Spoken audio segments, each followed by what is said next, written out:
안녕하세요. 팩트의 알기 쉬운 스쿠버 이론입니다. 오늘은 여러분들과 함께 수중 환경에 대한 내용을 좀 이야기해 볼까 하는데요. 우리가 수중에서는 모든 감각이 육상과 조금 달라질 수 있습니다. 그러면 이러한 감각적인 변화가 어떻게 또 왜 일어나는지 한번 알아보는 시간을 가져보도록 하겠습니다. 자, 첫 번째로는 바로 시각의 변화인데요.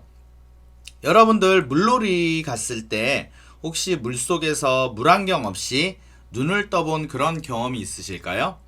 아마 그런 경험이 있으셨다면 사물들이 굉장히 뿌옇게 보이는 그런 현상들을 접하셨을 텐데요. 우리가 사물을 보기 위해서는 공기 공간이라는 것이 필요하게 됩니다.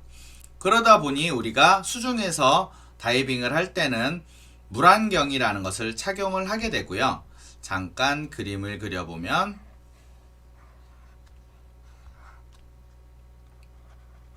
사물을 보기 위해서 이렇게 물안경이라는 것을 착용을 하게 되고요. 이 물안경 안에는 바로 공기가 존재하게 되죠. 그래서 물속에서 뭔가의 사물을 바라봤을 때 물과 공기가 만나는 지점에서 빛이 굴절을 하게 되는데요. 그러면서 사물이 크게 보이는 이러한 현상들을 경험하시게 됩니다. 그래서 보통 우리가 물속에서는 이러한 현상 때문에 사물이 25% 정도 크게 보인다라고 이야기를 합니다. 물론 물체가 크게 보이는 경우도 있지만은 또 상대적으로 거리가 또 가깝게 보이는 이런 현상들, 거리가 왜곡되는 현상들이 생기게 되고 이로 인해서 우리가 방향 감각이 조금 둔해질 수 있습니다. 두 번째로는 우리가 두 번째로 알아볼 것은 빛의 변화입니다. 우리가 사물의 색상을 구분하기 위해서는 흔히 말하는 가시광선의 영역, 즉 빨주, 노초, 파남보 하는 가시광석의 영역이 필요하게 되는데요. 우리가 빨간색 이쪽으로 적외선 영역이라고 하고요.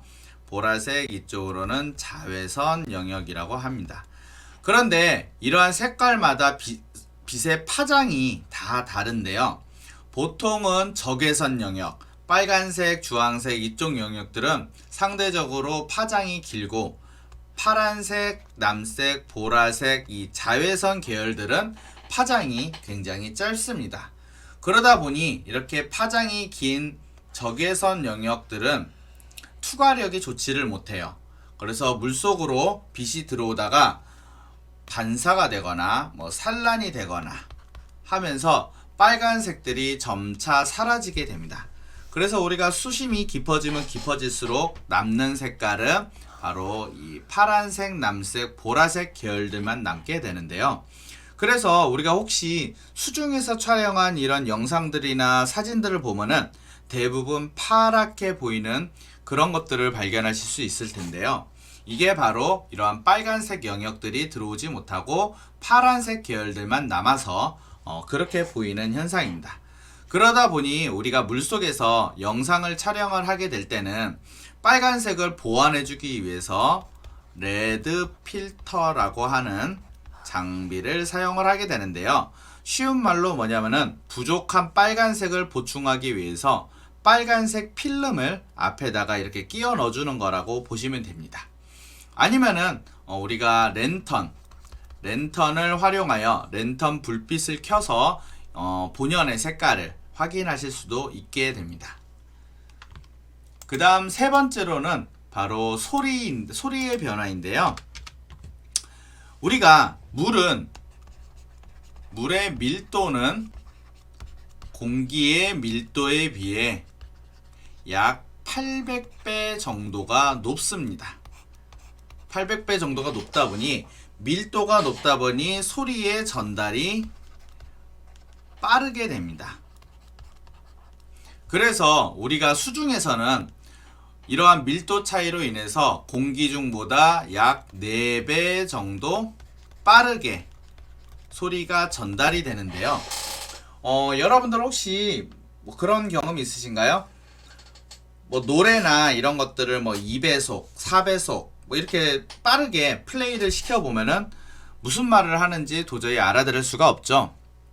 당연히 물속에서는 우리가 호흡기를 입에 물고 있기 때문에 말을 할 수 없지만은 만약에 말을 하더라도 이렇게 소리가 빠르게 전달이 되다 보니 무슨 말인지 잘 알아듣기가 힘듭니다. 그리고 또한 이렇게 소리가 빠르게 전달이 되다 보니까 소리가 어디서 들리는지 소리의 방향 감각이 굉장히 둔해지게 됩니다.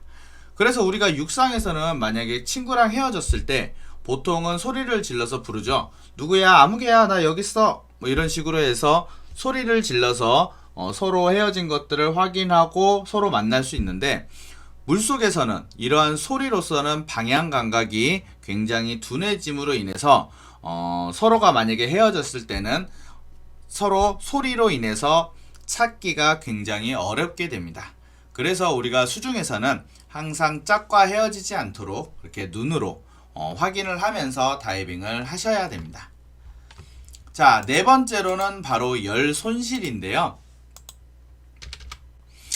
결론부터 말씀드리면은 수중에서는 공기 중에서보다 열 손실이 약 25배 빠르게 일어납니다.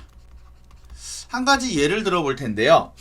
우리가 목욕탕, 냉탕 하면은 보통 냉탕의 수온이 몇 도 정도 된다고 생각을 하시나요? 보통 냉탕의 온도가 17에서 한 18도, 목욕탕마다 좀 다를 수 있겠지만은 17에서 18도 정도입니다. 근데 우리가 냉탕에 들어가게 되면은 굉장히 춥다라고 느껴지죠. 온몸에 닭살이 돋고 오랜 시간 있으면은 입술이 펄해지고 몸이 떨리고 하는 그런 현상들을 느끼실 수 있는데요. 근데 사실 17도, 18도라고 하면은 우리가 육상에서는 어느 정도의 날씨일까요? 보통 봄, 가을에 약간은 따스한 날씨라고 생각을 하실 수 있을 거예요. 그러면은 우리가 봄, 가을 날씨에 옷을 벗고 밖에 있다고 해서 우리가 냉탕에 들어가 있을 때만큼 그렇게 추위를 많이 느끼시나요? 사실 그렇지 않거든요. 그게 바로 물속에서는 체온의 손실이 25배 빠르게 일어나기 때문입니다. 그래서 우리가 물속에서는 체온을 보호하기 위해서 슈트 혹은 잠수복이라고 불리는 우리가 슈트를 착용하게 되고요. 만약에 슈트를 입더라도 오랜 시간 다이빙을 하게 되면은 추위를 느끼실 수 있게 될 텐데, 그렇게 추위를 느끼게 된다면은 얼른 다이빙을 마치고 올라오셔가지고 따뜻한 물로 샤워를 하시고 몸을 따뜻하게 유지를 해주셔야 합니다. 자, 마지막으로는 바로 수온 약층이라는 건데요. 수온 약층 하면은 조금 생소하실 수 있을 텐데, 우리 예전에 과학 시간에 뭐 대기권, 성층권, 열권 뭐 이런 걸 하면서 이런 그래프 한번 보신 적 있으실까요?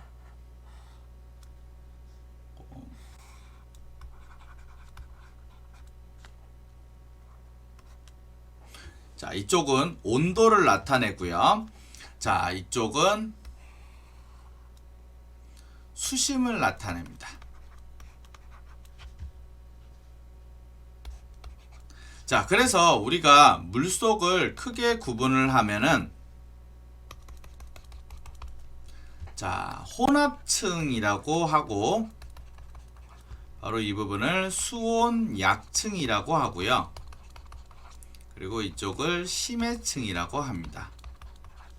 보통 우리가 혼합층 같은 경우에는 햇빛도 잘 들어오고 또 바람이 불면서 물을 섞어주기 때문에 수온이 좀 높은 상태로 유지가 되고요. 심해층 같은 경우에는 햇빛도 들어오지 않고 바람도 없다 보니 차가운 온도의 층이 이렇게 생기게 되는데요. 바로 이 혼합층과 심해층의 이렇게 온도가 급격하게 떨어지는 중간의 층을 바로 수온 약층이라고 합니다. 보통 일반적으로 수온 약층에서는 우리가 심해층에서는 차가운 물이, 혼합층에서는 따뜻한 물이 있다 보니 차가운 물은 상대적으로 밀도가 높고 따뜻한 물은 상대적으로 밀도가 낮다 보니 이 두 가지 밀도가 다른 물이 수온 약층에서 섞이게 되겠죠. 그러다 보니 약간 물속에 쉽게 말씀을 드리면은 기름이 낀 것처럼 약간 아지랑이가 피어오르는 것처럼 좀 얼룩얼룩한 그런 현상들을 경험하시게 될 건데요. 만약에 그러한 현상들을 경험하시게 되면은 지금 이 구간이 수온 약층이구나. 그리고 지금 이 수온 약층이 지나면 어느 순간 온도가 굉장히 낮아질 수 있겠구나 라는 것을 아시게 될 것입니다. 자, 이러한 밀도 차로 인해 갖고 또 층이 나눠지는 것을 우리가 또 염분 약층이라는 것이 있는데요. 염분 약층은 뭐냐면은 바로 바닷물과 민물이 만나는 지역. 그래서 바닷물은 상대적으로 밀도가 높고요. 민물은 상대적으로 밀도가 낮기 때문에 이렇게 층이 생기는 이러한 현상들을 발견할 수 있는데 이것이 바로 할로클라인이라는 거예요. 그래서 보통은 멕시코 동굴이나 이런 쪽에 가면은 종종 발생을 하게 되는데 여기서도 마찬가지로 이 밀도 차이로 인해서 층이 나눠진 이 구간에서 만약에 손으로 휘젓는다든지 아니면 오리발로 찬다든지 해서 이게 섞이게 되면은 굉장히 아까 말씀드린 기름이 낀 것처럼 굉장히 시야가 안 좋아지고 아지랑이처럼 이렇게 보이는 현상이 발생하게 됩니다. 근데 할로클라인 같은 경우에는 이렇게 물이 섞이기 전에는 마치 물과 기름처럼 이렇게 층이 나눠진 어떤 그런 현상을 보실 수 있는데 그런 것도 굉장히 특이한 현상이었던 것 같아요. 자, 그래서 오늘은 수중 환경에 대한 내용들을 한번 여러분들과 알아보았는데요. 다시 한번 정리를 드리면은 첫 번째, 시각의 변화에서는 약 25% 정도 사물이 크게 보인다는 것. 왜냐하면은 우리가 사물을 보기 위해서는 공기 공간이 필요하고 그래서 우리가 마스크라는 것을 착용을 하게 되는데 물과 공기가 만나면서 빛의 굴절로 인해서 사물이 크게 보이는 현상이 있다라는 것. 그래서 사물이 크게 보이는 현상도 있지만은 거리감도 굉장히 둔화될 수 있다라는 것 참고하시면 되고요. 자, 두 번째로는 바로 빛의 변화입니다. 그래서 빛의 파장의 크기에 따라서 우리가 수심이 깊어질수록 빨간색 계열들은 차단이 되거나 반사가 되거나 하여 침투하지 못하고 파란색 계열들만 남게 되는데요.